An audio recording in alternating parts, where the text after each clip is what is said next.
La blessure des paroles. Un petit garçon se mettait facilement en colère, plusieurs fois par jour. Et il disait alors des mots qui blessent. Mon père lui donna un paquet de clous et pour lui donner une leçon, lui dit que chaque fois qu'il se mettrait en colère, il devrait planter un clou dans la clôture du jardin.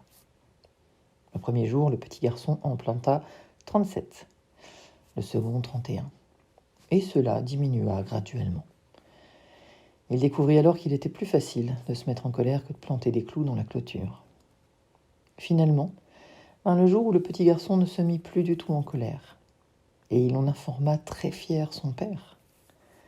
Celui-ci le félicita et lui demanda alors d'arracher les clous un par un, au rythme d'un par jour, chaque jour où il ne se mettrait plus en colère. Les jours, les semaines, les mois passèrent, et le garçon fut enfin à même de dire à son père que tous les clous étaient arrachés. Le père prit alors son fils par la main et le conduisit jusqu'à la clôture du jardin. « C'est très bien, mon fils.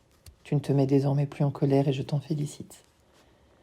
En même temps, regarde les trous que les clous ont laissés dans la clôture. Cette clôture ne sera plus jamais la même. Quand tu dis des paroles sous le coup de la colère, elle laisse des cicatrices, tout comme les clous sur cette clôture.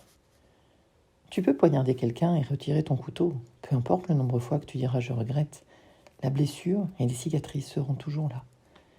Et une blessure verbale n'est pas moins grave qu'une blessure physique.